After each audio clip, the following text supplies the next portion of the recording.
All right, I'm on the road, heading to Fight for It 16. Checking out some fights today. I have not done one of these video road trips in quite some time. I'm looking forward to Brent Williams in the main event. I didn't get to see him the last time. His opponent dropped out. I want to say it was a medical reason. That's why he dropped out. But nonetheless, I'm excited to see him return. And, to the cage. I wouldn't mind seeing him in a kickboxing match. He's taking on Jonathan Freeman. Jonathan holds a win over Brent Williams. So, that's going to be interesting. See if he can overcome, whatever that was that took place way back when. Because sometimes, it doesn't matter how you lose. Decision, split decision, a KO, TKO, submission. You train so hard and you prepare yourself and then you lose. And when you're a young fighter, things like that can stay with you a lot longer than it should. I don't think Brent's that kind of fighter, but at the same time, I don't want to put him on a pedestal and then I'm shocked when it happens, you know what I mean? So I don't think that he's going to be bothered too much by what happened in the past, because what's in the past is in the past. Everything that I've seen, out of his fights, every fight, win, lose, or draw, he's the kind of fighter that goes forward. He takes care of the business in the cage at the time. But the one thing he does better than most people is, regardless of the outcome, the very next fight, he treats that fight like it's a main event, like he's the superstar, and you're just some guy living in his world. That's how he treats it. And then you wonder why is everybody trying to get Brent Williams on the show, and that's because he puts eyeballs on the product. He knows how to do that. Brent Williams is good for business. Brent Williams is absolutely good for business. The only people who bring the type of energy that Brent Williams can bring are, like pro wrestlers. And that's a world where they write the storyline in advance, hoping to elicit some type of emotion. Brent Williams creates energy, and he brings that emotion. And you give him a bigger platform, I guarantee you, the kid is going to be a megastar, a huge star. You cannot look at, he's lost before. Oh, he jumps from this to that. He can't make his mind up. He doesn't stay with one promotion. He bounces around. He's a free spirit, man. He's a free spirit. What I want to do for Brent is some marketing and media stuff for him, but I wouldn't manage him. I would keep the contract open.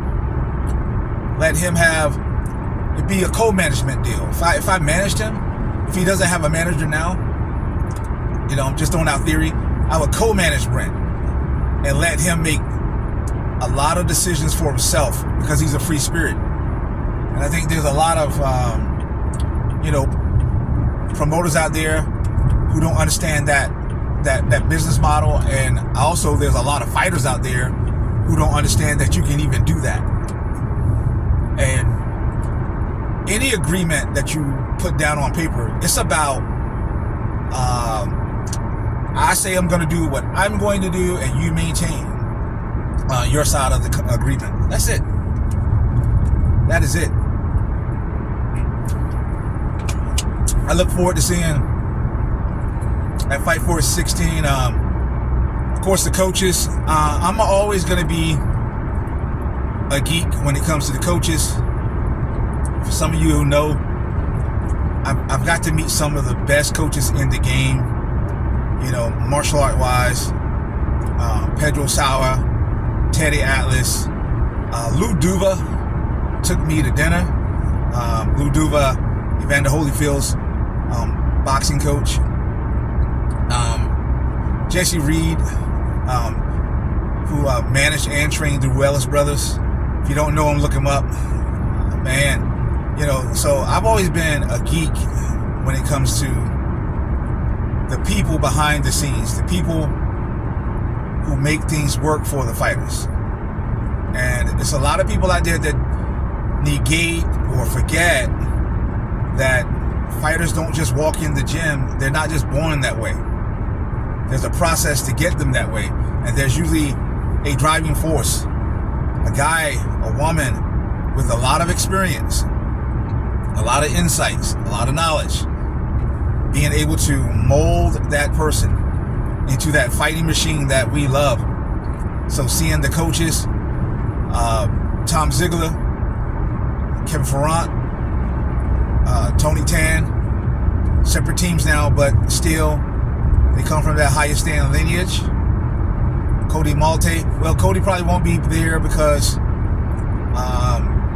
Little Bruzy, she fought last night in Cage Fury Fighting Championships, and then she beat Alexa Connors from Modern Warrior MMA. Quality teams fighting against quality teams, man. That's one of the things I'm liking about what Fight for It, does. Putting those matches together in the long run. And Todd Monroe, he's got his hands full tonight, man. He's got, if I remember, he had 4 or 5. I know 4 was the last count that I had, but I think he's got maybe 6 or 7 on the card. And you know what? I like that because his last outing at Fight for It, they were up against quality teams and they won 4-0. Well, you know what? You got to put it on the line. If you want to get to the Bellators, the One Championships, and the UFCs, and stay, that's the key. You want to get there and stay, you got to put it on the line locally because you need to figure this stuff out. You can't have your fighter going in there for 1 or 2 fights and then his contract is over. Absolutely, you don't want that. Oh yeah, did you guys hear?